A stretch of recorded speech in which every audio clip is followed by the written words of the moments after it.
Bonjour, c'est Michel Drac. Aujourd'hui, je ne vous présente pas un livre, car aujourd'hui, c'est la revue d'actualité, on va dire de décembre 2018 et en même temps de la première quinzaine de janvier 2019.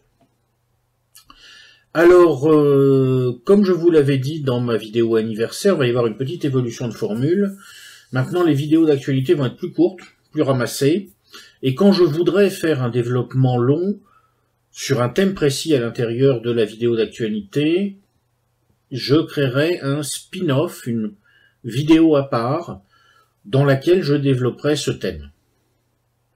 Par ailleurs, une petite modification de présentation. Maintenant, quand je suis sur un passage d'une planche, le passage en question apparaîtra en rouge.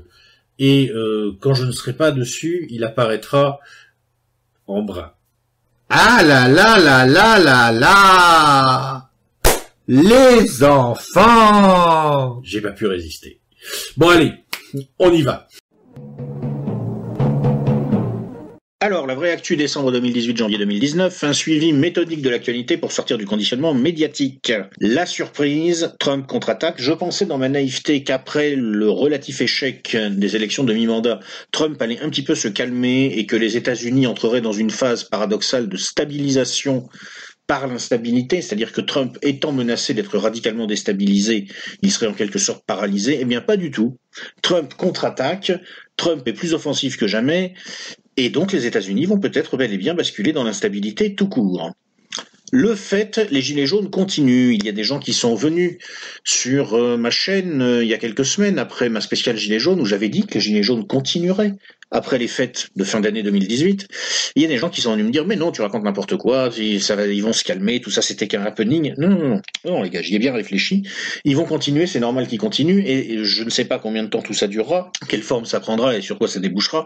Mais une chose est certaine, c'est un événement historique, c'est pas un petit happening surréaliste, situationniste, sans intérêt. C'est un événement majeur du même ordre que la révolte des Canuts en 1831, si vous voulez. L'invention d'une nouvelle manière de conduire la lutte des classes. C'est ce qui est en train de se passer en ce moment en France, et c'est pas rien. Et c'est pas avec des grands débats incompréhensibles que Macron va les calmer. Enfin, la question soulevée par l'actualité récente, qui fait écho aux questions soulevées par les actualités récentes précédentes, combien de temps avant l'accident fatal, on verra qu'il y a des instabilités partout, des instabilités migratoires, des instabilités technologiques, des instabilités écologiques, des instabilités géopolitiques, des instabilités économiques, des instabilités politiques. À un moment, on va franchir un seuil, et là, on va vraiment changer de monde, on va basculer dans le chaos. Le postérisé du mois, eh bien, c'est un monsieur qui n'avait, paraît-il, pas le droit d'être sur Terre. C'est le maître de Damas, le boucher de son propre peuple, le monstre sanguinaire, Bachar el-Assad. Oui, enfin bon, c'est surtout le président de la République arabe syrienne, et n'en déplaise à Laurent Fabius, non seulement il a le droit d'être sur Terre, mais apparemment il va avoir le droit de rester président de la République arabe syrienne, puisque je crois qu'on peut dire que la victoire de l'armée arabe syrienne et donc de Bachar el-Assad est presque maintenant un fait acquis dans la guerre de Syrie. Alors ça donnera lieu à un spin-off, une vidéo annexe, mais je le mets quand même en postérisé du mois. Passons maintenant à la rubrique démographie et flux migratoires. Alors, en préambule, ce que je voudrais dire, c'est qu'il se passe en ce moment quelque chose, je trouve, d'assez révélateur. Même les Scandinaves n'en peuvent plus de l'immigrationnisme ambiant. Alors, si même les Vikings en ont ras-le-bol, c'est vous dire vraiment que l'idéologie immigrationniste a du plomb dans l'aile, parce que depuis plusieurs décennies, la Scandinavie est vraiment en pointe dans ce domaine. C'est le monde des bisounours immigrationnistes par excellence. Et bien même là, ils n'en peuvent plus. Au Danemark, les obstacles se multiplient à l'entrée et au séjour des étrangers. Récemment, la coalition de centre-droit, soutenue par la droite populiste anti-immigration, a décidé que les étrangers indésirables, en clair les migrants dont on ne veut pas, seront désormais détenus sur une île inhabitée. Pendant ce temps-là, en Suède, on peut relever la réaction de la population à la couverture par la télévision publique suédoise de cette sinistre affaire de meurtre de 2 randonneuses scandinaves au Maroc. Ces 2 jeunes femmes, une danoise et une norvégienne, ont été tuées lors d'une randonnée dans le Haut-Atlas, et l'une d'entre elles a été décapitée devant une caméra. Ce qui a dérangé une partie de la population, c'est que la couverture de l'affaire par la télévision publique suédoise a donné la très nette impression que cette chaîne de télévision était plus préoccupée de souligner que le partage de la vidéo de décapitation est illégal que de condamner l'acte en lui-même. Beaucoup de Suédois y ont vu une preuve supplémentaire du fait que les autorités du pays se soucient davantage d'éviter la prise de conscience des risques migratoires par la population que de protéger réellement la population sur le fond. D'une manière générale, en Europe, l'anti-immigrationnisme monte. En Autriche, la Cour constitutionnelle a récemment bloqué un programme de déchéance de nationalité. Ce programme a été initié par le FPE, parti classé à l'extrême droite, et il concernait des milliers de naturalisés d'origine turque. Ce programme s'appuyait sur le fait qu'en droit autrichien, la double nationalité est interdite. Or, le FPE s'était procuré une liste sur laquelle figuraient les noms de 100 000 citoyens autrichiens soupçonnés d'avoir également la nationalité turque. Alors pour l'instant, ce programme est donc bloqué par la Cour constitutionnelle, essentiellement parce que celle-ci a fait valoir qu'on ne connaissait pas l'origine du document relatif à la nationalité turque d'un certain nombre de citoyens autrichiens. Il s'agirait d'un extrait des listes électorales turques, mais ce document n'a pas été certifié par Ankara. Il semble d'ailleurs qu'il y avait des erreurs dans cette liste. Il n'en reste pas moins qu'un pas important a été franchi avec la première tentative pour opérer une déchéance de nationalité massive dans un pays européen à l'égard d'une fraction de la population d'origine extra-européenne. Autre information à relever, les autorités italiennes viennent de procéder à l'arrestation de 15 personnes suspectées d'appartenir à un réseau de passeurs, de migrants, faisant entrer également clandestinement des djihadistes en Europe. Dans ce cadre, les autorités italiennes ont lié l'accusation de terrorisme à celle d'aide à l'immigration clandestine. Là encore, c'est une information à relever. Dans ce contexte, on assiste, comme on pouvait s'y attendre, à une cristallisation et à une radicalisation du clivage entre immigrationnistes et anti-immigrationnistes. S'il fallait relever une tendance actuelle à l'œuvre dans ce domaine en septentrion, c'est bien celle-là, radicalisation, cristallisation et même hystérisation de cette opposition. Car en effet, pendant ce temps-là, l'immigrationnisme européen ne désarme pas. En Allemagne, le patronat s'aperçoit qu'il va être de plus en plus clairement confronté à une pénurie de main-d'œuvre. Et le pays vient de se doter d'une loi sur l'immigration. Il est intéressant de relever que c'est le conservateur bavarois Horst Seehofer, très en pointe dans la lutte contre l'invasion migratoire illégale, qui a lui-même défendu cette loi en précisant que le pays aurait besoin de main-d'œuvre de pays tiers, c'est-à-dire hors Allemagne et Union européenne, pour assurer sa prospérité future. On voit bien là les ambiguïtés d'une certaine droite pseudo-anti-immigrationniste allemande qui est contre l'entrée massive de migrants sous-qualifiés dans un cadre non réglementé parce que ça coûte de l'argent et ça n'en rapporte pas, mais qui est tout à fait prête à faire rentrer massivement des personnes non allemandes en Allemagne parce que là, ça rapporte de l'argent. Et clairement, il faut donc bien distinguer en Allemagne une droite d'affaires anti-immigrationniste au sens où elle s'opposerait à l'immigration illégale et économiquement non rentable, d'une droite populiste du type Alternative für Deutschland, qui, elle, s'oppose à l'immigration sur le principe. Droite populiste qui continue à se battre, et à se battre dans des conditions toujours très difficiles. Récemment, un député de AfD, M. Frank Magnitz, chef de l'AfD dans la ville-État de Brême, a été grièvement blessé lors d'une agression très violente, une agression que la police locale estime être, je cite, politiquement motivée. Un signe de plus de l'hystérisation et de la radicalisation sur la question migratoire, très probablement. On observe le même phénomène en Grande-Bretagne, où le gouvernement a exprimé son inquiétude au sujet de la multiplication des tentatives de traversée de la Manche par les migrants, et a dans le même temps présenté ses propositions pour, certes, réguler et réduire l'immigration après le Brexit, mais aussi en même temps pour promouvoir un système d'immigration basé sur les qualifications. L'immigrationnisme européen s'est aussi exprimé dans la signature du pacte de Marrakech par de nombreux pays européens. Seuls se sont abstenus la Suisse, l'Italie, la Bulgarie, la Hongrie, la Pologne, la République tchèque, la Slovaquie, la Lettonie et hors d'Europe, on peut le relever, l'Australie et Israël. Alors le pacte en question en théorie n'est pas contraignant, mais on voit très bien qu'il définit un certain nombre d'orientations, en particulier dans la répression des idées considérées comme indéfendables par les rédacteurs du pacte, c'est-à-dire en fait à peu près toutes les idées anti-immigrationnistes. Ce pacte n'est pas contraignant en théorie, cela dit on se doute bien que si on le signe, c'est plus ou moins pour le mettre en application, et ça peut avoir des conséquences assez rapides, en particulier en matière de liberté d'expression. On va en reparler dans un spin-off qui va faire suivre à cette vidéo où on va parler de ce qui se passe en ce moment sur Internet et au niveau des plateformes de paiement. Enfin, chez nous, très clairement, l'immigrationnisme français ne désarme absolument pas.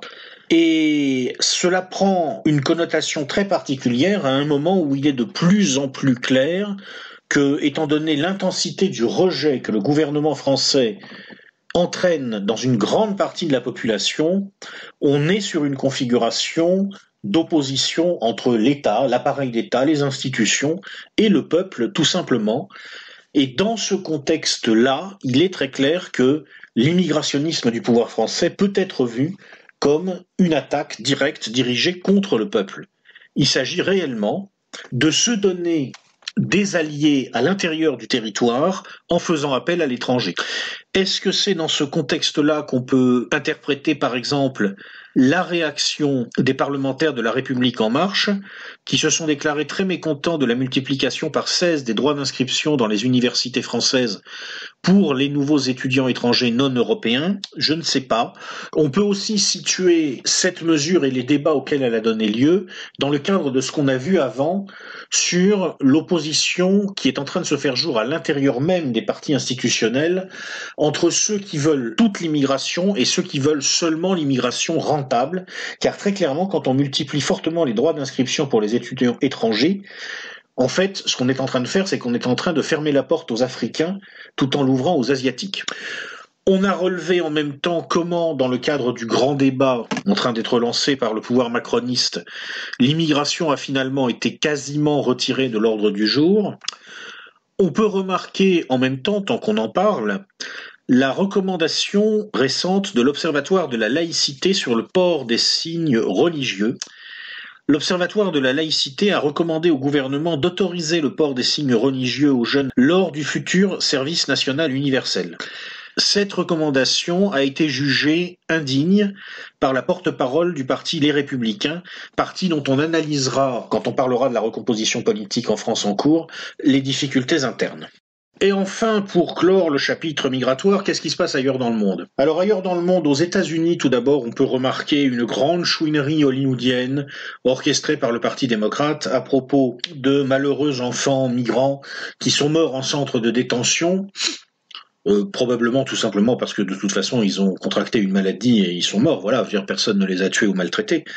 Bon, c'est bien triste naturellement, cela dit, on peut se demander qui est le plus odieux d'un président républicain qui a mis en scène de façon théâtrale la crise migratoire à la frontière mexicaine pour essayer de grappiller quelques voix aux élections de midterm, ou d'une opposition démocrate qui fait pleurer dans les chaumières sur le sort de malheureux enfants morts dans un centre de détention, alors que cette même opposition démocrate n'a jamais, pendant toutes les années où elle a été au pouvoir, traité sérieusement la question des flux migratoires. Qui est le plus irresponsable? Qui est le plus ignoble? Quel est le pire charognard dans l'affaire?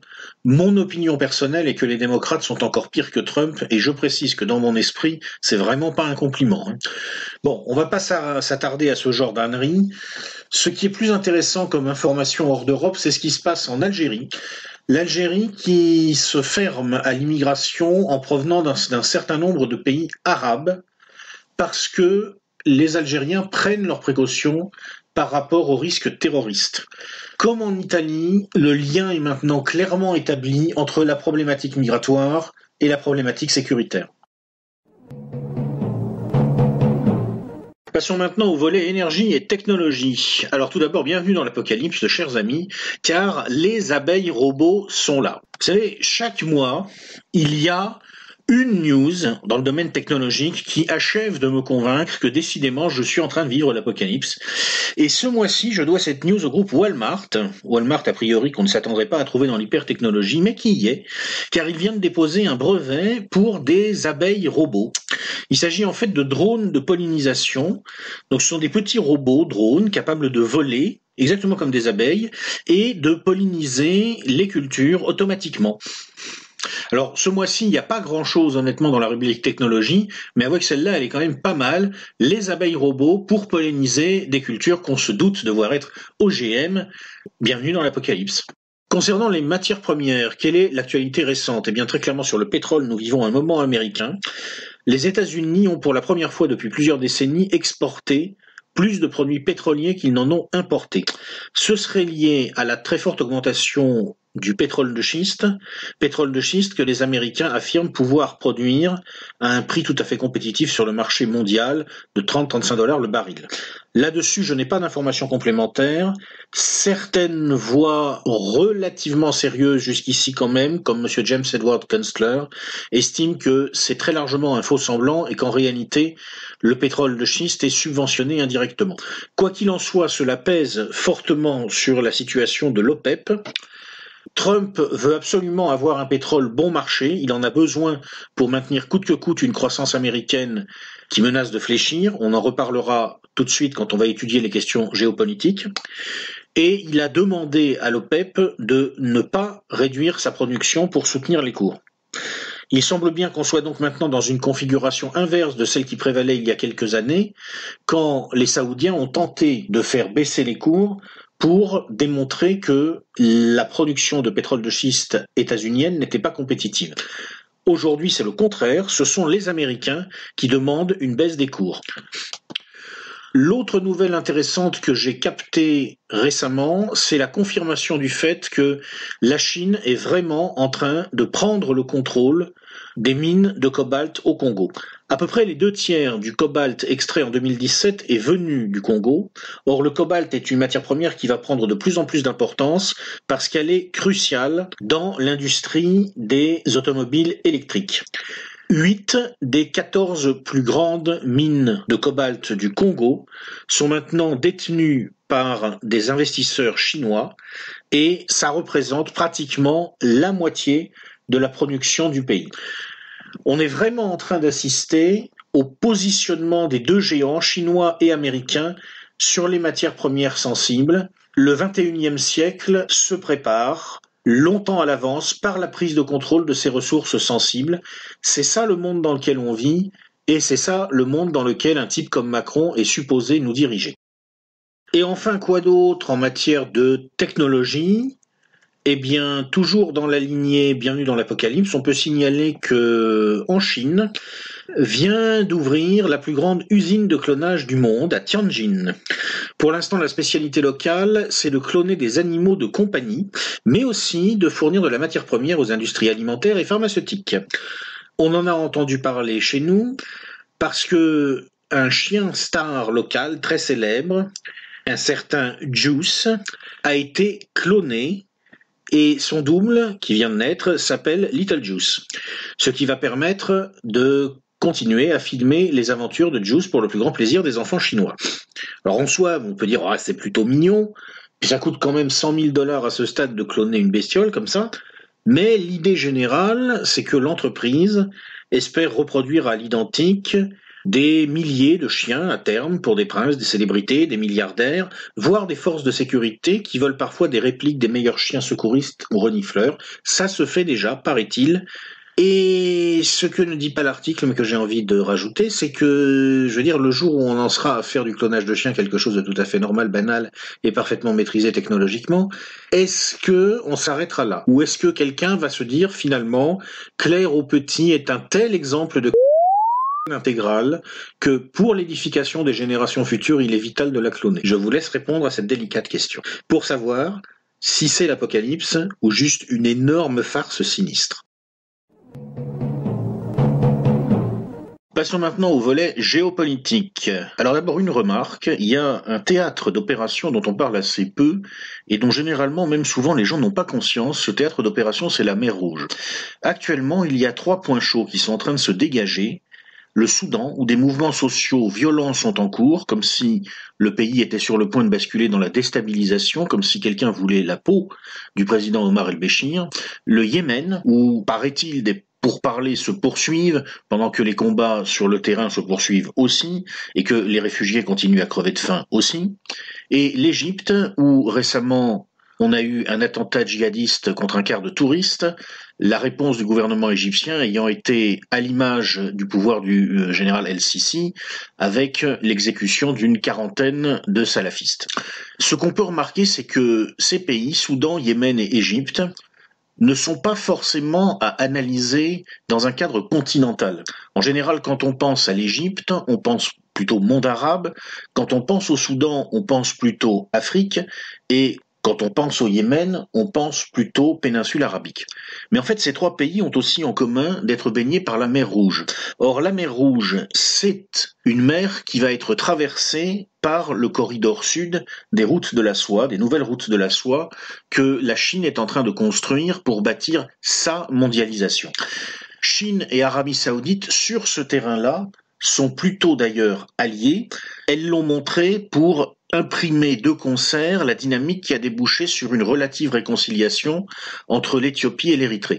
Et sur ce terrain-là, par contre, il n'est pas du tout certain que les Chinois et les Iraniens soient vraiment alliés, car les Iraniens n'ont pas forcément envie que la route maritime sud prédomine au sein du projet chinois des routes de la soie.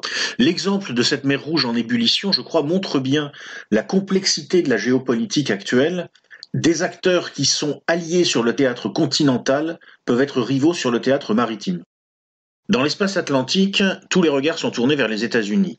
Les Européens comme les Américains se demandent dans quel état Donald Trump va arriver au terme de son premier mandat, si tant est d'ailleurs qu'il y arrive. Pour l'instant, Trump bénéficie d'une situation économique apparemment positive, avec une croissance soutenue et un chômage en baisse. Mais c'est une situation très fragile. Elle tient essentiellement à l'effet d'aubaine qu'a représenté la relance fiscale opérée par Donald Trump pour les grandes sociétés américaines et d'une manière plus générale pour les acteurs économiques américains. On estime qu'en 2018, les compagnies américaines ont rapatrié aux États-Unis à peu près 500 milliards de dollars en cash, qui étaient jusque-là détenus outre-mer. On s'attend à ce que le rythme de ces rapatriements de capitaux diminue dans le courant de l'année 2019, et on s'attend donc en contre-coup à ce que la croissance américaine diminue également. Sur le plan politique aussi, Trump est fragilisé. On a parlé le mois dernier du général Jim Mattis, qui était notre synthèse du mois suite à sa déclaration explosive selon laquelle les États-Unis privilégiaient au Moyen-Orient les acteurs recherchant la stabilité, nommément Israël et l'Arabie Saoudite, ce qui, il faut le reconnaître, était très très drôle. Eh bien, le chef du Pentagone, M. Mattis, vient donc de démissionner après que Donald Trump a annoncé que les États-Unis allaient se retirer de Syrie. Une démission de plus, et pas la moins importante, pour un président qui se retrouve maintenant relativement isolé, avec l'impression très nette que dans son équipe, il n'y a plus que des seconds couteaux. Trump est aussi confronté au plus long shutdown de l'histoire, qui risque en outre de durer encore très longtemps au dire des spécialistes, car ni les démocrates ni Donald Trump ne veulent céder sur la question du mur à construire entre les États-Unis et le Mexique, et sur 5,7 milliards de dollars de budget que Trump demande pour pouvoir construire une partie de ce mur. Ce shutdown entraîne la situation suivante, 800 000 fonctionnaires se retrouvent actuellement sans salaire, 400 000 qui sont jugés essentiels doivent accepter de travailler sans salaire, à peine d'être licenciés s'ils refusent, 400 000 autres sont en chômage technique. Des PME voient leur contrat de sous-traitance reporté sine die, et Standard & Poor's a calculé que si le shutdown dure encore fin janvier, son impact économique sera de toute façon supérieur aux 5,7 milliards de dollars en jeu pour le mur. Selon les sondages, les Américains sont assez partagés sur la responsabilité. Un peu plus de la moitié estime que c'est la faute de Trump, un peu moins que c'est la faute des démocrates. Il est clair que l'objectif des démocrates est de faire durer le shutdown en faisant porter la responsabilité par Donald Trump.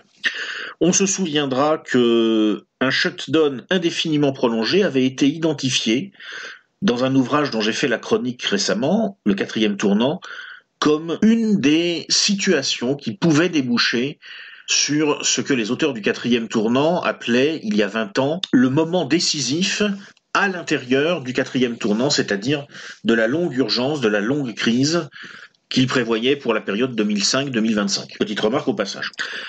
Trump est aussi confronté à une hystérie assez impressionnante de la part de ses adversaires, et j'ai relevé à cet égard une chose tout à fait intéressante, une élue du Michigan, Madame Rashida Tlaib, une élue musulmane, a récemment déclaré qu'elle s'engageait à ce que le Congrès des États-Unis, où elle vient d'entrer, destitue ce fils de pute, motherfucker, plus exactement, et elle parle de Donald Trump, évidemment, quand elle dit ça.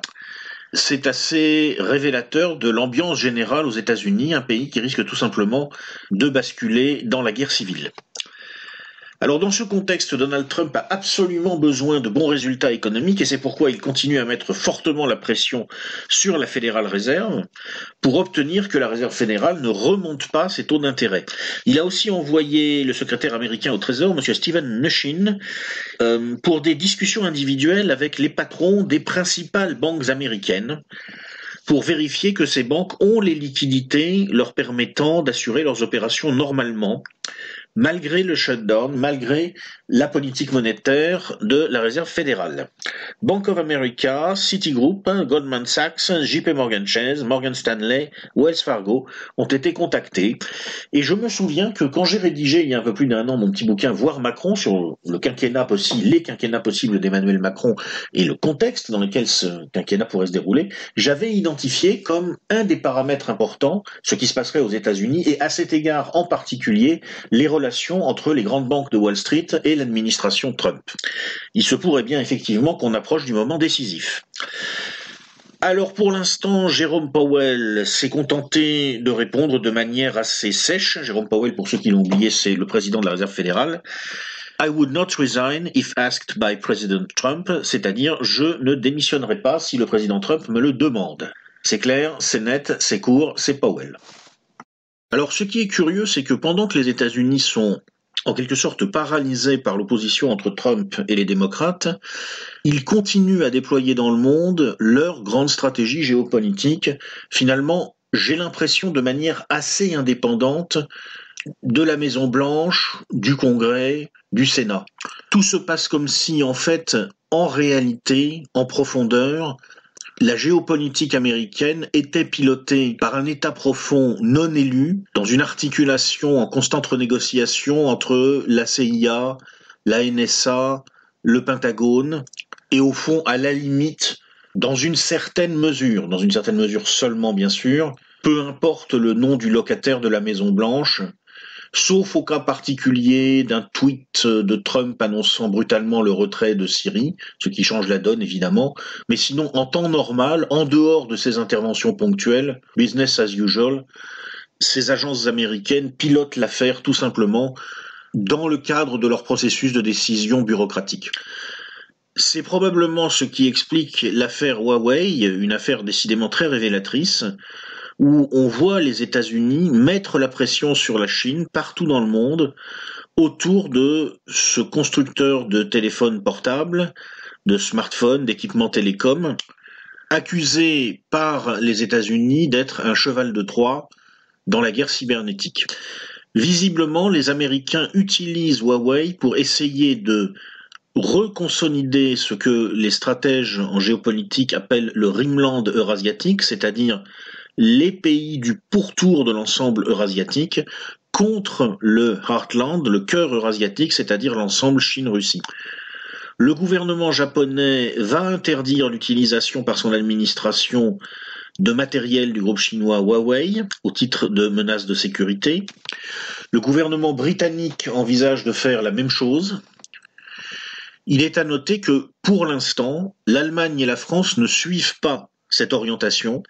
Et on ne peut pas exclure que l'opposition entre les États-Unis et leurs alliés d'une part, le bloc franco-allemand d'autre part, ne devienne à terme aussi structurante que l'opposition entre le bloc franco-allemand et la Russie.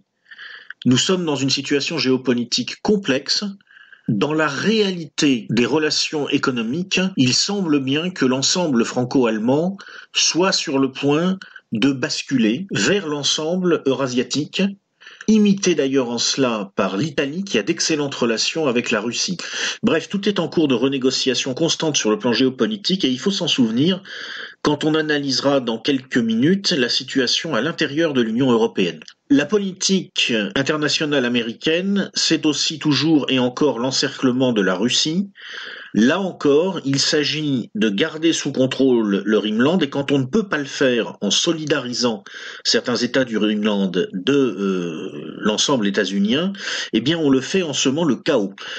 Récemment, le patron de l'OTAN, M. Jens Stoltenberg, s'est déclaré, je cite, préoccupé par le nombre de victimes au sein des forces de sécurité afghanes et a dit redouter l'utilisation du pays comme une base pour les groupes terroristes. Il y a, dit-il, un risque important que les talibans reviennent au pouvoir et permettent aux groupes terroristes de s'installer. Alors, sachant ce qu'est la politique américaine dans la région, sachant ce qu'est la communication de l'OTAN en général, on peut se demander si, une fois de plus, l'OTAN ne nous annonce pas sa politique future en la présentant comme l'inverse de ce qu'elle est, et si l'expression d'une inquiétude n'est pas en réalité destinée à masquer un souhait. Quoi qu'il en soit, l'Iran tient en ce moment des pourparlers avec les talibans afghans, et d'une manière générale, ces peu sympathiques personnages semblent être sur le point de faire leur comeback sur la scène internationale. En Ukraine, un concile d'ecclésiastiques orthodoxes a acté samedi la création d'une église indépendante de la tutelle religieuse de Moscou, un pas de plus vers la séparation entre le monde ukrainien et le monde russe. En réponse, pendant ce temps-là, dans la joie et la bonne humeur, Vladimir Poutine s'est félicité de l'essai réussi d'un nouveau missile hypersonique, saluant, je cite, l'arrivée d'une nouvelle arme stratégique dans l'arsenal de la Russie. Ce qui est en fait une façon de dire aux Américains, vous pouvez construire votre bouclier antimissile si ça vous amuse, de toute façon, on le perce quand on veut. Alors cette ambiance générale en Eurasie peut avoir des contre-coups donc en Europe, et y compris des contre-coups militaires, avec en particulier ce qui se passe en ce moment en Yougoslavie. Les États-Unis ont exprimé leur soutien à l'ambition bosniaque de rejoindre l'OTAN, ce qui est assez drôle étant donné que la Bosnie est un État qui en fait n'existe pas, on va dire les choses simplement. D'ailleurs, les Serbes de Bosnie ont fait savoir qu'ils étaient farouchement opposés à l'entrée de leur pays dans l'OTAN. Concrètement, ça veut dire que les Américains s'apprêtent à embrigader probablement des combattants djihadistes bosniaques en masse. Dans le même temps, le Kosovo s'est doté d'une armée pour affirmer sa souveraineté. Cette décision semble être soutenue par les États-Unis. Elle a été bien entendu refusée par la minorité serbe du Kosovo. Et en réponse, à Belgrade, la première ministre serbe a, je cite, espéré que son pays n'aurait jamais à utiliser son armée, mais que, je cite toujours, c'était une des options sur la table, car il n'est pas question d'accepter un nouveau nettoyage ethnique, c'est-à-dire l'expulsion des Serbes du Kosovo. Bref, nous allons peut-être vers une nouvelle guerre de Yougoslavie, et vu le contexte général qu'on vient d'avoir sous les yeux concernant l'Eurasie, on peut se demander si ça ne sera pas le détonateur d'une conflagration plus générale. Mais pour le reste, ne vous inquiétez pas, ça va bien se passer. Et alors, ailleurs dans le monde, qu'est-ce qui se passe? Alors, on peut signaler d'abord la situation au Brésil, avec l'émergence de ce que j'aurais envie d'appeler le Brésil-Israël. Alors là, je vais un peu gentiment, mais un petit peu quand même de manière taquine, faire remarquer à un certain nombre d'acteurs qui prétendaient jusqu'à une date récente qu'avec M. Bolsonaro, n'est-ce pas, nous allions avoir un président brésilien qui enfin lutterait contre l'influence juive au Brésil, car vous avez des antisémites qui ont expliqué ça il n'y a pas longtemps, que en fait ils avaient raison. C'est vrai. C'est vrai. Moi je pensais qu'ils se trompaient, parce que quand je vois que le principal conseiller économique de M. Bolsonaro était un économiste ultra-libéral passé par l'université de Chicago, M. Paulo Guedes, je me disais en gros c'est un peu une drôle d'idée de dire que on va avoir quelqu'un qui va lutter contre, entre guillemets, l'influence juive au Brésil, alors qu'il va donner un super ministère de l'économie à quelqu'un qui sort de l'école de Chicago. On ne peut pas précisément décrire l'école de Chicago comme une institution Judenrein, passez-moi l'expression. Bon. Mais en fait, si. Non, si, c'est vrai. Il est pas pour l'influence juive. Bolsonaro, il préfère l'influence israélienne. Donc c'est exact. Chers amis antisémites, je dois reconnaître que pour une fois, exceptionnellement, vous aviez raison, puisqu'on a vu Monsieur Bolsonaro accueillir avec fanfare et tapis rouge Benjamin Netanyahou tout sourire, qui s'est félicité de l'ouverture de nouvelles relations entre le Brésil et Israël. C'est une véritable lune de miel, c'est impressionnant.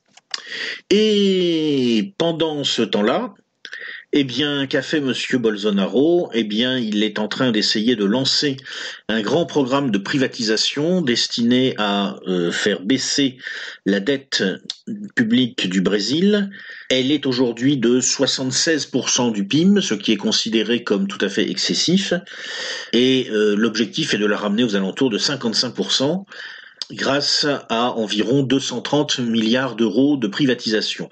Le problème de M. Paulo Guedes, qui doit conduire ce programme de privatisation, c'est qu'il se heurte à l'opposition d'une partie des militaires qui ne sont quand même pas tout à fait d'accord pour brader complètement le pays qu'ils sont chargés de défendre. Quoi d'autre concernant M. Bolsonaro? Eh bien, de temps en temps, il lui arrive quand même de faire des choses qui, ma foi, sont assez sympathiques, enfin, à mon humble avis. En particulier, il a fait expulser Cesare Battisti, le terroriste ami de Bernard-Henri Lévy, n'est-ce pas, vers l'Italie. Et il semble que ce soit un cadeau fait à Matteo Salvini, puisque Salvini lui-même l'a présenté ainsi. Apparemment, les relations entre M. Bolsonaro et M. Salvini sont presque aussi bonnes qu'entre M. Bolsonaro et M. Netanyahou. Alors, au-delà de ces péripéties relativement secondaires, ce qui se passe surtout en Amérique latine, eh bien, c'est qu'on peut se demander si le continent ne va pas basculer dans la guerre. Le 4 janvier, le groupe de Lima, regroupant 13 pays sud-américains, a officialisé la position selon laquelle le président Maduro n'était plus le président légitime du Venezuela. Dans le même temps, on a pu observer que les États-Unis ont apporté leur soutien au Guyana à la suite d'un incident survenu entre deux navires d'exploration sismique travaillant l'un pour ExxonMobil et l'autre pour la marine vénézuélienne, dans une zone maritime disputée entre Caracas et Georgetown, une zone potentiellement pétrolifère. Alors en Amérique latine, c'est un grand classique, un litige frontalier, des matières premières, un président qui, pour une raison quelconque, déplaît fortement aux protecteurs américains, protecteurs entre guillemets naturellement. Scénario très très bien connu et dont on se doute déjà qu'il va se terminer par une grande offensive contre le Venezuela, probablement une attaque de type guerre de 4e génération, à la fois militaire mais aussi à l'intérieur même du pays, avec déstabilisation, troubles divers, actions d'unités plus ou moins télécommandées et renversement du président Maduro. En tout cas, très clairement, c'est le plan américain pour la région. Très clairement aussi, les Russes et les Chinois ne sont pas forcément d'accord.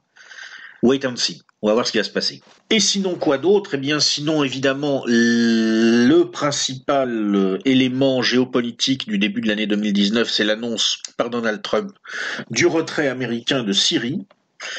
Une annonce qui, comme je vous le disais en introduction de cette vidéo, résonne en fait comme le début de la victoire de Bachar el-Assad, même si ça n'est pas encore complètement certain. Une annonce aussi qui résonne comme le début d'une période très compliquée, très difficile pour l'État d'Israël. Alors tout ça est important, tout ça est compliqué, c'est pourquoi je ne vais pas le traiter dans le cadre de cette vidéo générale. Il va y avoir un spin-off intitulé « Bachar victorieux ?» Passons au volet économie et écologie. Alors ce qui m'a frappé dans l'actualité récente, évidemment, c'est l'affaire Carlos Ghosn, entre autres choses. Bon, cette affaire, à mon avis, correspond à un putsch au plus haut niveau, conduit par les cadres dirigeants de la société Nissan contre l'alliance Renault-Nissan. La question que ça pose, si vous voulez, c'est de savoir si un certain capitalisme, on va dire pseudo-français, en réalité franco-mondialiste, est ou n'est pas sur le point d'imploser. Fin novembre 2018, Ghosn a été arrêté par la justice japonaise sur la base d'un soupçon d'abus de biens sociaux et de fraude fiscale. Immédiatement, le directeur général de Nissan, Hiroto Saikawa, a demandé au conseil de direction de la société de déchoir Ghosn de ses fonctions d'administrateur et de président. La rapidité avec laquelle l'opération a été conduite laisse penser qu'elle a été programmée. C'est d'ailleurs à la suite d'une enquête interne conduite par l'audit de la société Nissan que la justice japonaise s'est saisie de l'affaire. Il semble que les accusations soient appuyées sur les déclarations d'un repenti, identifié par le Financial Times comme Harry Nadda, le vice-président de Nissan, ancien bras droit de Ghosn.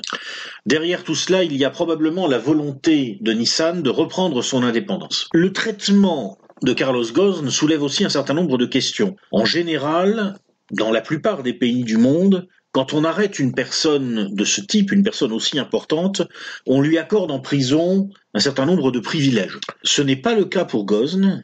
Il est incarcéré dans une cellule où la lumière reste allumée 24 heures sur 24, il a droit à 2 douches par semaine, et sa nourriture se compose principalement de quelques bols de riz. On dirait qu'il y a de la part des Japonais une volonté de frapper un grand coup. Alors la question que ça soulève à mon avis, c'est comment les classes dirigeantes françaises vont-elles prendre cette affaire? Comment vont-elles l'interpréter? Il faut voir que nos classes dirigeantes ne sont plus réellement françaises. Elles ont fait le pari d'une intégration dans la mondialisation, et pendant un certain temps, elles ont effectivement bénéficié de postes intéressants à l'intérieur de l'élite mondialisée. Il faut bien comprendre que ces postes intéressants ont été accordés à des Français en grande partie parce que derrière, il y avait la puissance de la France, qui n'est certes pas une superpuissance, mais enfin qui est tout de même un pays non négligeable. On ne peut pas exclure que dans les années qui viennent, l'implosion de la France, que ces élites n'ont plus gérée de façon sérieuse depuis des années, ne rejaillissent sur le sort de ces élites qui, réduites à elles-mêmes, vont très vite s'apercevoir qu'elles ne comptent pas pour grand-chose dans la mondialisation. D'une manière générale, on dirait par moments que les Français ne comprennent pas le monde dans lequel ils vivent aujourd'hui. On en a eu un exemple encore avec l'affaire de l'usine Ford à Blanquefort, en Gironde. C'est une usine que Ford avait déjà essayé de fermer par le passé, sans doute parce qu'elle n'entre pas dans le cadre du plan global de production pensé à l'échelle planétaire du constructeur américain. Le 7 juin 2018, la direction de Ford a confirmé une information-consultation sur un projet de fermeture pour ce site. Et dès cette date, Ford a précisé qu'il envisageait l'hypothèse d'un plan social. Alors comme il s'agit quand même d'une usine employant 850 salariés, ce qui n'est pas rien, l'État s'est impliqué pour essayer d'éviter une vague de licenciements secs. Mais le 13 décembre 2018, Ford a écarté l'offre de reprise du site par Punch Powerglide et a présenté le plan social complet qu'on redoutait pour un arrêt de la production fin août 2019. Alors le porte-parole du gouvernement, Benjamin Griveaux, a déclaré que dans ces conditions, Ford pourrait à l'avenir ne pas être retenu dans les marchés publics, car, a dit M. Griveaux, ce constructeur américain ne joue pas le jeu. Philippe Martinez, le patron de la CGT, a déclaré de son côté que, étant donné que Ford avait perçu des subventions pour maintenir l'activité à Blanquefort, la société devrait rembourser l'argent public en question, et il a préconisé la réquisition de l'usine de Gironde. Alors tout ça c'est bien gentil, mais si vous voulez, le problème c'est de savoir à quel jeu joue Ford. Est-ce que Ford joue à un jeu où on va tenir compte de ce que veut ou de ce que ne veut pas un gouvernement français qui s'est engagé à travers son inscription dans l'ordre ordolibéral de la concurrence libre et non faussée dans l'Union européenne, précisément à ne pas faire ce dont M. Griveaux a menacé Ford. Au regard du droit des affaires européen tel qu'il est en cours d'édification, éjecter Ford des appels d'offres des marchés publics au motif qu'il a fermé l'usine de Blanquefort est probablement tout simplement illégal. Et on ne parle pas de ce que ça sera dans le cadre d'un éventuel tribunal arbitral mis en place dans le cadre du projet de partenariat transatlantique. Et on ne peut pas s'empêcher de faire remarquer à Philippe Martinez, patron de la CGT, que, sauf erreur de ma part, son syndicat avait appelé à voter oui à la Constitution européenne en 2005, son syndicat a appelé en 2017 à voter au deuxième tour de l'élection présidentielle pour un certain Emmanuel Macron, et que par conséquent, ce système de cliquet, de verrouillage, qui fait que Ford n'a aucune raison de jouer le jeu suggéré par M. Griveaux, eh bien ce système de verrouillage, la CGT elle-même a contribué à le mettre en place. Pas évidemment au niveau des adhérents de base de la CGT, qui n'y peuvent rien, les pauvres, mais au niveau de la direction du syndicat. Il y a chez beaucoup de Français, y compris au niveau des dirigeants de premier plan, politiques ou syndicaux, une certaine tendance à croire que c'est eux qui définissent les règles du jeu. Mais non, c'est fini ça. Ils ont choisi eux-mêmes de s'inscrire dans un système, la mondialisation néolibérale, où les règles du jeu ne sont pas définies par eux, et c'est Ford plutôt, qui a les moyens de peser sur la définition des règles du jeu. Et c'est eux qui vont devoir jouer avec les règles de Ford. Apparemment, ils ne l'avaient pas compris. Quoi d'autre en ce qui concerne l'actualité des affaires dans les deux sens du terme récemment ? Eh bien, on a appris que Madame Fleur Pellerin était soupçonnée de prise illégale d'intérêt à cause de ses liens avec un géant du web sud-coréen qui a été l'un de ses interlocuteurs quand elle était au gouvernement, ministre de la Culture.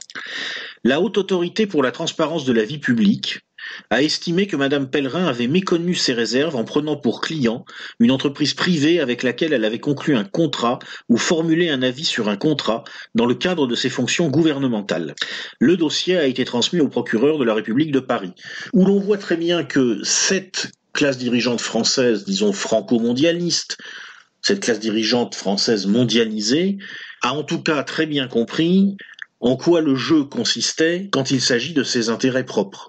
Ce qui nous amène à une affaire autrement plus sérieuse que les problèmes de Madame Pellerin, l'affaire Alstom. Monsieur Marlex, un député du groupe Les Républicains, a mis en cause Emmanuel Macron dans une lettre adressée au procureur de la République de Paris. Monsieur Marlex se pose des questions tout à fait fondées, sur le rôle de l'ex-secrétaire général adjoint de l'Élysée et ministre de l'économie dans la vente d'une partie d'Alstom au groupe américain General Electric en 2014. Alors on en a parlé dans une revue d'actualité précédente.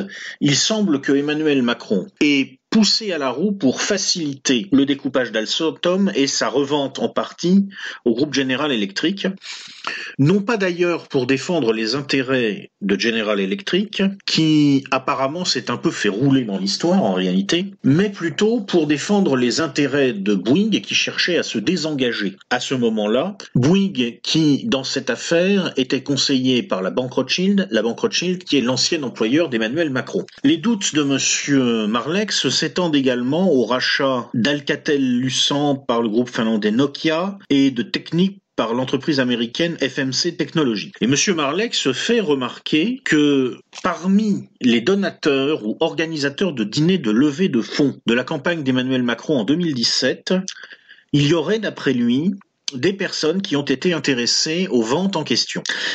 M. Marlex va plus loin, il se demande si le système mis en place dans le cadre de ces sessions a bénéficié à l'actuel président de la République pendant sa campagne. Emmanuel Macron avait levé pour cette campagne électorale 15 millions d'euros de dons, ce qui n'est pas mal quand même pour un candidat qui au départ a priori n'avait aucune chance. Alors ce qui est le plus grave dans cette affaire, évidemment, ça n'est pas l'aspect financier, ce qui est le plus grave, c'est que le rachat de la branche énergie d'Alstom par General Electric a aussi correspondu au torpillage d'une stratégie d'indépendance énergétique nationale. Et ça, c'est encore beaucoup plus grave qu'une histoire de millions ou même de milliards d'euros.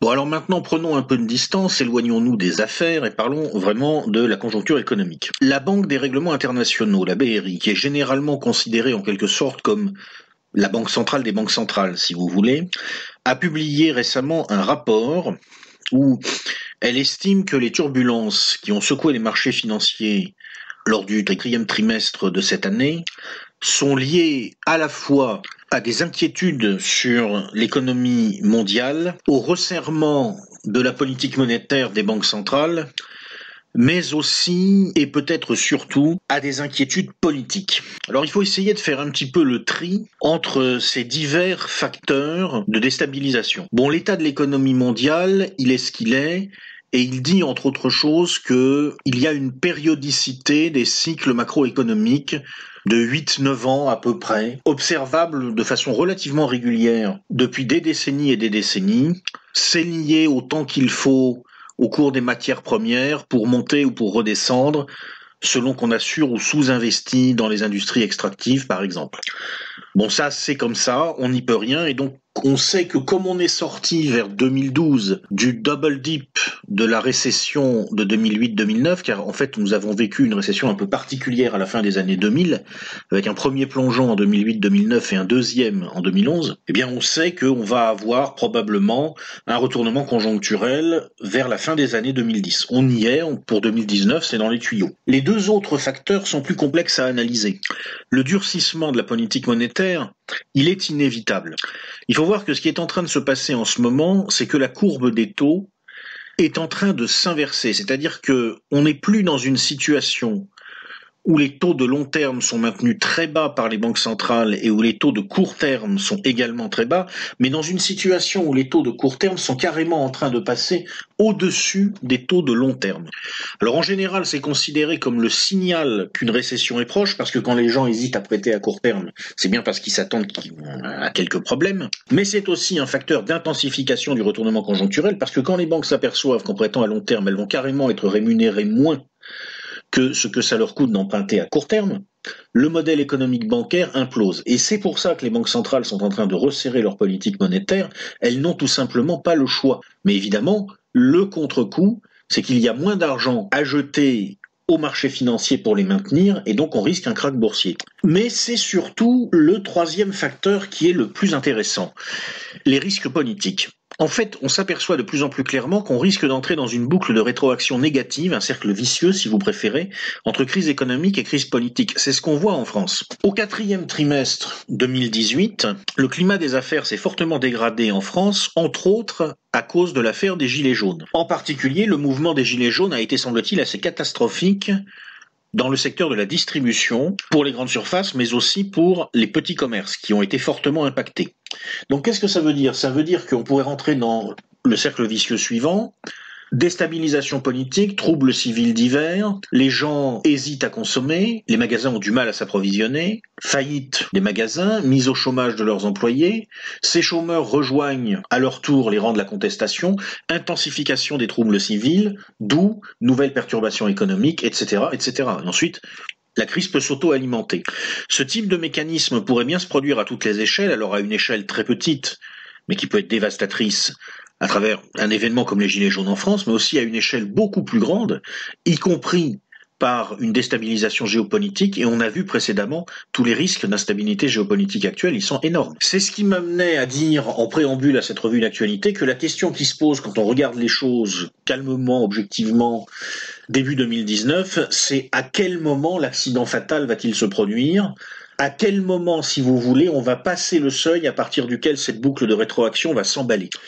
Visiblement, je ne suis pas le seul à me poser la question. On a observé ces dernières semaines une ultra-volatilité de tous les indices boursiers, et au dire de tous les spécialistes, c'est un signal annonciateur de krach. Le grand retournement conjoncturel approche et il menace d'être gratiné. Alors comme vous le savez, j'aime bien terminer la revue économique par un petit coup d'œil sur les réalités de la production. À long terme, c'est toujours ça qui est décisif. Donc ce qu'on voit très clairement actuellement, c'est que le modèle économique d'Apple est fragile et la réalité de la production le montre. Apple est une entreprise qui a impérativement besoin du libre-échange pour fonctionner, avec un modèle économique qui repose sur l'externalisation des fonctions de production en Chine, en grande partie, pas seulement en Chine, mais en grande partie en Chine. La société américaine ne conservant que les fonctions marketing, conception et distribution. Le résultat, c'est que avec la guerre commerciale qui se profile entre les États-Unis et la Chine, eh bien, le titre Apple marque le pas. Amazon est maintenant passé devant Apple en termes de capitalisation boursière. Il n'y a pas que la question de la production qui est en cause, il y a aussi la question de l'ouverture du marché chinois. Apple pourrait être une victime collatérale de l'affaire Huawei. Un tribunal chinois a interdit l'importation et la vente de plusieurs modèles d'iPhone au motif que Apple aurait violé des brevets déposés par une société chinoise. C'est un peu la réponse du berger à la bergère de la part de Pékin, après que Trump a mis en cause les pratiques chinoises, accusant en substance les Chinois de ne pas respecter la propriété intellectuelle des sociétés américaines. Alors bien sûr, Apple reste une société très puissante, elle ne va pas s'écrouler du jour au lendemain, je vous rassure, mais on voit très bien que si la mondialisation explose en plein vol, ce qui nous menace aujourd'hui, certaines sociétés s'en tireront moins bien que d'autres, et clairement, une société comme Apple, qui a tout pensé à l'échelle globale, ses chaînes logistiques, ses circuits de distribution, son marketing, a ce faisant, irrémédiablement probablement, lié son destin à une dynamique de mondialisation qui peut à tout moment s'arrêter et la condamner à la stagnation, voire à la faillite. L'autre remarque que je voudrais faire en termes de réalité de la production concerne plutôt la France. Et un petit détail qui m'a frappé, j'ai essayé de regarder dans quelle région les gilets jaunes étaient les plus actifs. Alors c'est pas facile de se faire une idée parce que tous les chiffres sont bidonnés, donc on peut pas tellement faire confiance à ce que racontent les autorités, mais enfin on peut quand même regarder d'où viennent les images d'affrontements, où nous entendons parler d'incidents. Force est de constater qu'on a une surreprésentation des gilets jaunes de Haute-Normandie, de Picardie, des secteurs industriels sinistrés du Nord-Est. On a une forte représentation aussi des gilets jaunes du Sud-Ouest, en particulier à Montpellier, ça a pas mal chauffé en décembre. Il est intéressant de noter que tout ça, ce sont des régions qui ont un fort taux de chômage et qui, à des degrés divers et de manière diverse, ont été impactées par un mouvement de désindustrialisation. À l'inverse, il ne s'est pas passé grand-chose en Rhône-Alpes, j'ai l'impression. Bien sûr, il y a aussi eu des mouvements de gilets jaunes, mais on en a peu entendu parler. En particulier, Lyon n'a pas fait parler de lui. Alors une explication possible, c'est que le Rhône-Alpes est un peu une exception en France actuellement sur le plan de la désindustrialisation. C'est une région française qui s'est beaucoup moins désindustrialisée que d'autres. Et je me demande s'il n'y a pas un lien. Et si d'une certaine façon, bien que les Gilets jaunes eux-mêmes ne s'en rendent probablement pas compte, bien que les dirigeants français eux-mêmes ne fassent pas probablement cette analyse de façon très claire, on voit à travers le cas particulier de Rhône-Alpes que, d'une certaine façon, encore une fois, une des choses que nous payons à travers ce mouvement des Gilets jaunes, c'est aussi la désindustrialisation. Alors passons maintenant à l'actualité de l'Union européenne. Où en est-on du processus de décomposition du machin ? Bon, premier constat, une tendance est en train vraiment de s'accentuer de façon très très nette, qui est l'apparition en quelque sorte de deux unions européennes à l'intérieur de l'Union européenne. Une Union européenne France-Allemagne à laquelle l'Espagne est plus ou moins raccrochée, et une Union européenne Italie plus Europe de l'Est, en cours de définition. L'Allemagne est un pays qui profite pour l'instant de l'Union européenne, qui se porte bien à l'intérieur de cet espace qu'elle s'est constitué et qui ressemble de plus en plus probablement dans son esprit à une sorte de quatrième Reich, construit par et pour la victoire dans une nouvelle guerre mondiale qui est une guerre mondiale économique. Alors ça va très très loin, on a déjà parlé de la volonté du patronat allemand de favoriser une immigration qualifiée vers la République fédérale, mais on peut aussi signaler au passage que la Bundeswehr, l'armée allemande, envisage maintenant de faire appel à des spécialistes issus d'autres États de l'UE pour gonfler ses rangs. Tout se passe comme si, de plus en plus, l'Allemagne pensait l'Union européenne comme une extension d'elle-même. Les classes dirigeantes allemandes revendiquent d'ailleurs de plus en plus clairement un rôle mondial. Dans un discours récent, Angela Merkel a annoncé que 2019 serait l'année où les Européens, je la cite, devraient défendre un ordre multilatéral attaqué de tous côtés. En particulier, elle s'en est pris à Donald Trump et à sa politique America First, et elle a revendiqué ouvertement pour Berlin un rôle mondial. Et pendant ce temps-là, que fait la classe dirigeante française ? Eh bien, elle court derrière, en essayant de se vendre au meilleur prix. Récemment, le ministre français de l'économie, Bruno Le Maire, a dénoncé, je cite, un droit de la concurrence européen obsolète en réponse aux réticences de Bruxelles à autoriser la fusion Alstom-Siemens, alors même qu'en France, c'est le moins qu'on puisse dire, ce projet suscite quelques remous. Bruno Le Maire, qui a également signé récemment avec le ministre allemand de l'économie, Peter Altmaier, un accord visant à développer une approche stratégique commune pour établir des cellules de production industrielle de batteries en Europe. On est en train d'assister à l'alignement de la France sur les choix industriels et technologiques allemands, ce qui achève en quelque sorte la mise en mort du projet gaulliste d'indépendance énergétique et donc industrielle du pays. Dans ce cadre-là, Emmanuel Macron s'apprête à signer le traité d'Aix-la-Chapelle, un prolongement du traité de l'Élysée qui va encore accentuer l'interpénétration entre France et Allemagne. Le traité organise une coordination étroite de la politique européenne en matière de politique étrangère et de sécurité commune. Les échanges de fonctionnaires vont être davantage promus. Les deux pays s'engagent à faciliter l'élimination des obstacles dans les territoires frontaliers afin de mettre en œuvre des projets transfrontaliers, ce qui ne peut vraisemblablement que renforcer l'actuel tropisme alsacien à se tourner de plus en plus vers l'Allemagne et de moins en moins vers la France, ce que les Alsaciens appellent la France de l'intérieur. Les deux États vont étendre la coopération entre leur ministère des Affaires étrangères. Ils établiront des échanges au sein de leur représentation permanente auprès des Nations Unies à New York. Le traité mentionne que l'admission de la République fédérale d'Allemagne en tant que membre permanent du Conseil de sécurité des Nations Unies est une priorité de la diplomatie franco-allemande. Donc il est à noter qu'il n'est pas question à ce stade de partager le siège permanent de la France au Conseil de sécurité avec l'Allemagne, mais plutôt d'essayer d'y faire rentrer l'Allemagne à son tour en tant que membre permanent. Alors il ne faut pas fantasmer sur ce traité, on peut lire toutes sortes d'élucubrations à ce sujet-là. Non, on n'est pas en train de vendre complètement la France à l'Allemagne. En revanche, il y a un choix qui est clairement fait par les classes dirigeantes françaises et qui est de raccrocher en fait la France à l'Allemagne comme une puissance suiveuse peut se rattacher à un État phare à l'intérieur d'un espace civilisationnel commun. Le problème de cette stratégie, c'est que ça nous raccroche à une puissance dont les intérêts ne sont pas forcément convergents avec les nôtres, en position de faiblesse. C'est aussi que une bonne partie des Européens ne sont pas d'accord. Récemment, Italiens et Polonais se sont rapprochés. Le ministre des Affaires étrangères polonais, M. Jacek Zaputowicz, désolé pour la prononciation, a déclaré le 17 décembre sur une télévision polonaise « La France est l'homme malade de l'Europe, elle tire l'Europe vers le bas, alors que la Pologne en est un point lumineux ». Monsieur Matteo Salvini, de son côté, a opposé ouvertement un axe Rome-Varsovie à l'axe Paris-Berlin. Les relations entre Paris et Rome sont extrêmement dégradées. On a pu remarquer, début 2019, que Matteo Salvini et Luigi Di Maio avaient annoncé officiellement leur soutien au mouvement des Gilets jaunes en France. Le M5S a même mis sa plateforme collaborative sur Internet à disposition des Gilets jaunes français. Et Matteo Salvini a présenté à cette occasion Emmanuel Macron comme, je cite, « un président qui ne pense pas à l'intérêt du peuple français ». Dans le même temps, on a vu Viktor Orban se poser en champion d'une ligne anti-immigrationniste contre un Emmanuel Macron qu'il a présenté comme un immigrationniste forcené.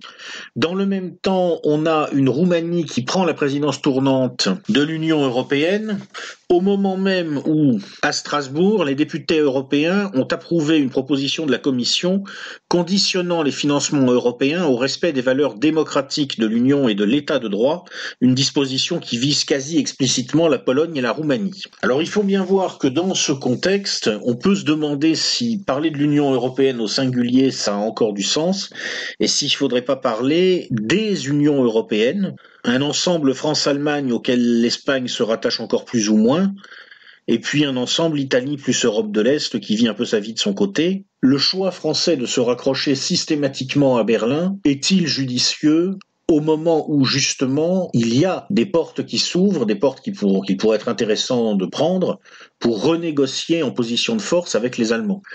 Enfin, s'agissant de l'évolution de l'Union européenne, on signalera au passage qu'une réforme de la PAC est dans les tuyaux, la politique agricole commune.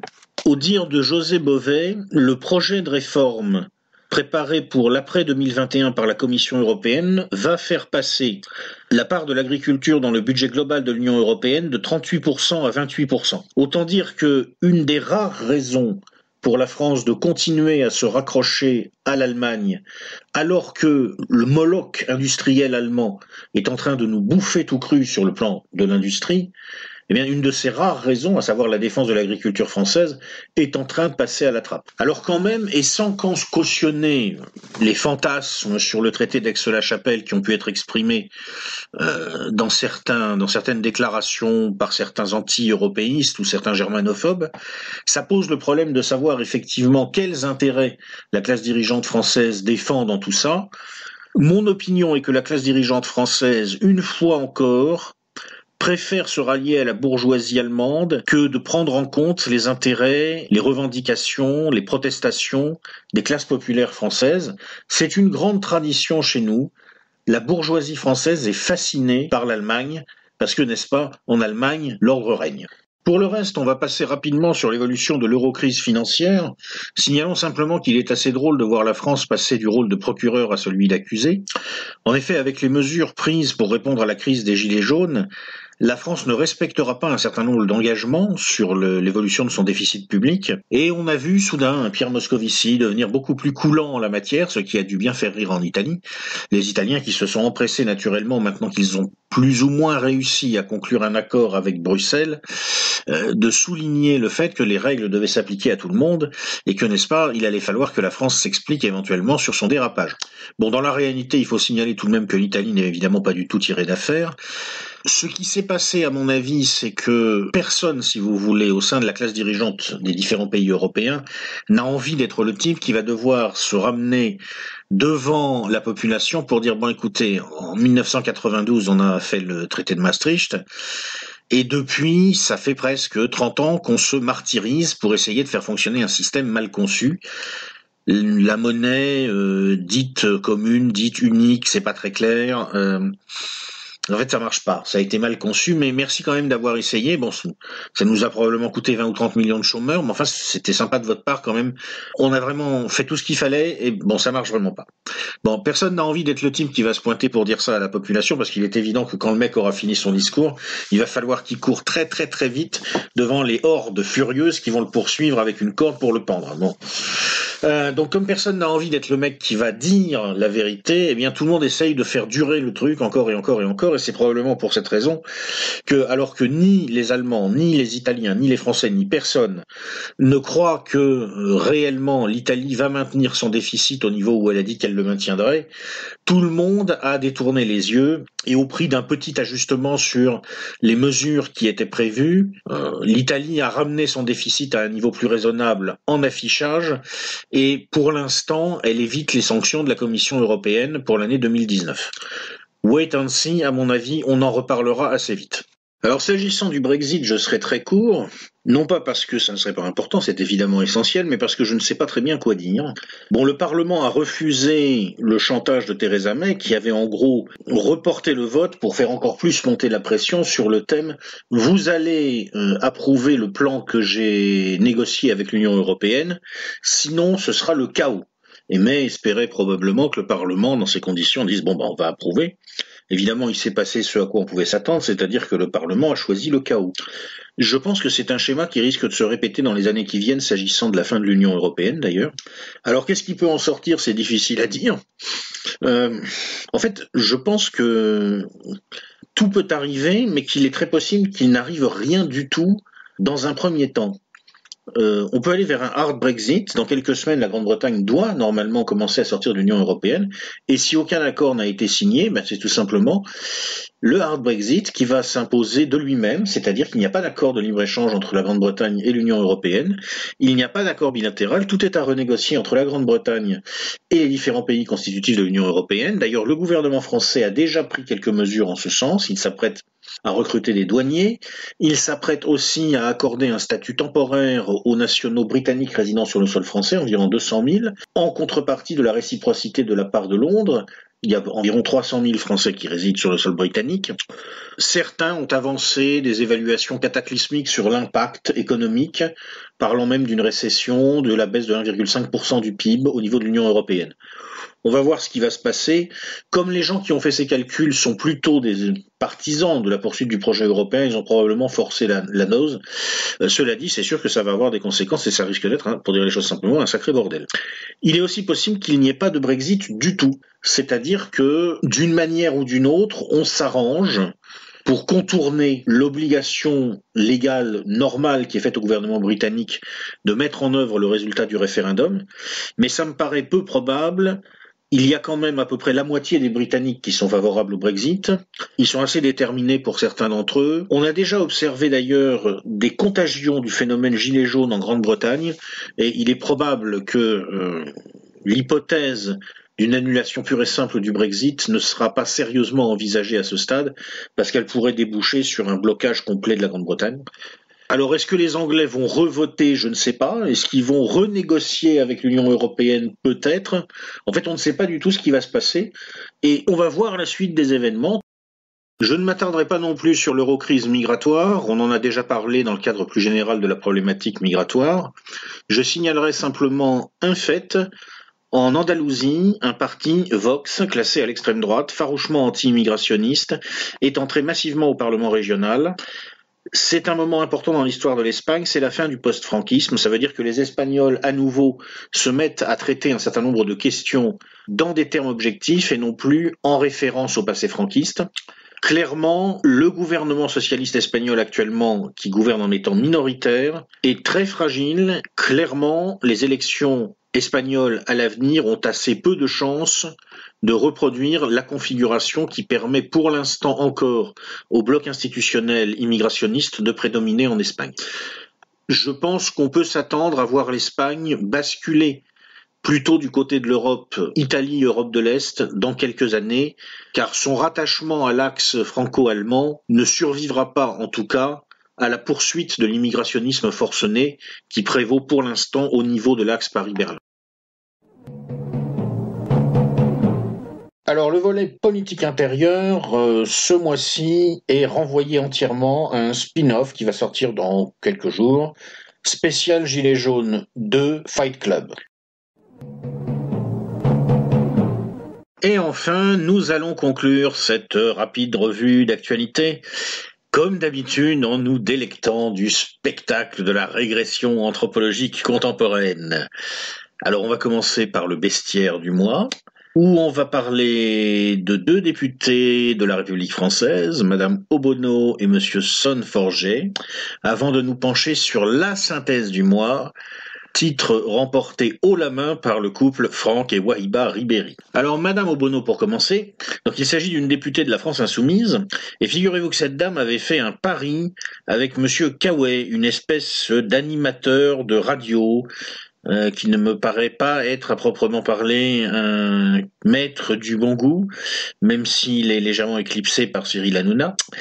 Et donc Madame Obono avait parié avec Monsieur Kaoué qu'elle arriverait à placer le mot bolos au Parlement. Un bolos désigne dans l'argot des banlieues françaises un pigeon, un naïf. Et Madame Obono a lancé, en évoquant la question des gilets jaunes, à Monsieur Édouard Philippe, notre Premier ministre, arrêtez de prendre les gens pour des bolos. Essayez de ne pas nous faire prendre des vessies pour des lanternes. Alors ce qui est amusant, c'est de voir que Madame Obono n'a sans doute pas conscience du fait qu'en employant le mot bonos, elle s'est elle-même disqualifiée pour représenter la grande majorité des gilets jaunes. Un signe de plus que France Insoumise n'est pas peuplée que d'aigles impériaux survolant la situation de très haut et scrutant le moindre détail du tableau avec un œil perçant. Et alors, dans un autre genre, on a eu le député Joachim Sonneforger. Il s'agit d'un élu des Français hors de France, membre au départ du groupe La République En Marche. Le type s'est pris de bec avec la sénatrice Esther Benbassa. Il s'est fait reprendre de volée sur les réseaux sociaux par un certain nombre de sympathisants de La République En Marche, qui lui ont demandé en gros de se calmer, parce que ça donnait pas une très bonne image de leur parti. Et alors il a complètement disjoncté, et en gros il s'est offert une troll party sur Twitter. Il a également précisé qu'il avait reçu une lettre d'avertissement de son parti sur le fait qu'il fallait qu'il se calme avec l'usage des réseaux sociaux, tel un troll, un hater, un rageur de base, et il a dit carrément que la lettre était partie au feu, après quoi il est retourné pour insulter les gens sur les réseaux sociaux. Voilà le niveau du Parlement français actuellement. Obono qui parle des bolos et Sonneforger, le hater, le rageur, le troll de réseau social. Alors bien sûr, Sonneforger s'est fait virer du groupe La République En Marche. Aux dernières nouvelles, il voulait fonder son propre parti. Ah, je sais pas ce que ça va être. Le premier parti troll, peut-être, ça serait assez drôle. En tout cas, c'est vraiment marrant. On est dans une situation terrible dans ce pays, mais en même temps, c'est drôle. Je veux dire, c'est un effondrement tel qu'il en devient comique. Et alors, sinon, on atteint après un autre niveau, on arrive chez les maîtres. Donc la synthèse du mois, du début de l'année 2019, c'est le couple Franck Ribéry-Wahiba Ribéry. Donc pour ceux qui ne sont pas au courant, monsieur Franck Ribéry, qui est un footballeur français connu pour sa vitesse de pointe, la puissance et la précision de sa frappe, plus que pour l'étendue de son champ lexical, il faut bien le dire, a mis sur Instagram une photo d'une grillade qu'il a commandée dans un restaurant à Dubaï. Il s'agissait en l'occurrence d'un steak recouvert de feuilles d'or. Ça se fait beaucoup dans les restaurants de très grand luxe. On met des feuilles d'or un peu partout. Bon, je sais pas quel intérêt ça présente sur le plan gastronomique. À mon avis, pas beaucoup, mais en tout cas, voilà, ça plaît beaucoup aux clients. Et donc Ribéry a pris une photo de ça, ce qui lui a valu des moqueries sur les réseaux sociaux, et il a réagi à sa façon. Je cite, ouvrez les guillemets, « Commençons par les envieux, les rageux, nés sûrement d'une capote trouée, niquez vos mères, vos grands-mères et même votre arbre généalogique. » assez fin, hein, ouais. Mais c'est pas fini. Constatant que sur les réseaux sociaux, on continuait à s'en prendre à son chéri, Madame Wahiba Ribéry, la légitime de Franck, est intervenue. Et elle nous a offert cette déclaration absolument magnifique. Oui, c'est vrai, on a mangé un steak plaqué or, en gros, a-t-elle dit. Ça nous a permis de chier des paillettes, je cite, et ça fait un bien fou. Alors ça, c'est sublime, je veux dire. On nous avait promis que la France d'après, ça serait pas comme la France d'avant, et c'est vrai. C'est vrai, moi je me souviens de la France d'avant, hein, vous savez. Moi je suis pas Mathusalem, mais enfin j'étais enfant dans les années 70. Mon héros en 1976-77, c'était Jean-Michel Larquet. Je veux dire, moi dans ma vie, il y a eu deux grands drames, la demi-finale perdue à Séville en 82 et le match retour Liverpool-Saint-Étienne de 77, quoi. Et donc je me souviens des footballeurs de cette époque-là, et je veux dire, on peut pas imaginer Jean-Michel Larquet disant ce genre de choses, si vous voulez, ça n'existait pas. Je pense que même le plus crétin des footeux des années 70, mais vraiment le gars, si vous voulez, les autres se seraient moqués gentiment de lui en disant bon, il est gentil le pauvre, quoi. Mais l'idiot de village, si vous voulez, qui se retrouve dans une équipe de foot parce qu'il court vite et qu'il tape bien dans le ballon, je pense que même lui n'aurait pas pu dire ça parce que quelque chose l'aurait retenu.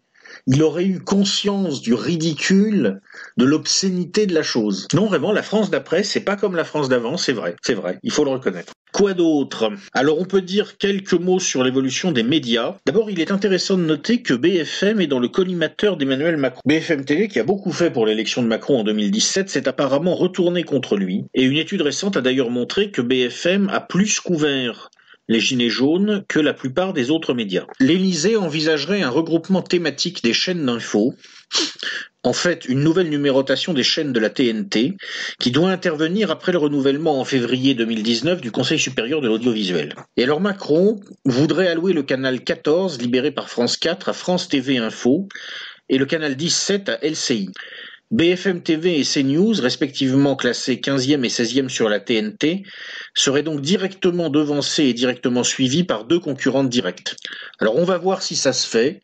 Si ça se fait, ça sera une confirmation de plus que décidément, entre la Macronie et l'univers Patrick Drahi, il s'est passé quelque chose et il y a de l'eau dans le gaz. Autre nouvelle, une étude récente a indiqué, et elle semble assez crédible cette étude, que 2019 va voir mine de rien un petit événement se produire à l'échelle mondiale. Internet va passer devant la télévision. Pour la première fois, en 2019, les êtres humains vont passer plus de temps devant Internet que devant la télévision à l'échelle mondiale. Alors c'est pas rien, ça veut dire qu'un modèle d'information distribué est en train de passer devant un modèle d'information centralisé, et ça explique aussi qu'on veuille absolument au niveau du pouvoir, remettre la main sur Internet. On en parlera dans un spin-off qui va arriver dans quelques jours à propos des menaces sur la liberté d'expression sur Internet. Enfin, une information concernant la presse allemande, une petite information qui en dit long sur le sérieux réel de ce qu'on nous vend comme la presse sérieuse. L'hebdomadaire allemand Der Spiegel, qui est un peu, si vous voulez, une institution en Allemagne. C'est un petit peu comme si Le Point, l'Express et le Nouvel Obs avaient fusionné pour fabriquer un truc vraiment majeur.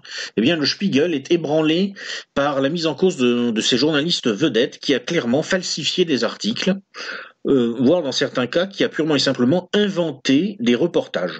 Alors, les reportages en question concernaient, entre autres, le sort des enfants syriens. Ça la fout mal. Voilà, donc on a terminé cette petite revue d'actualité. Alors je vous rappelle les 3 spin-offs à venir. 1. Gilets jaunes, la spéciale de Fight Club. 2.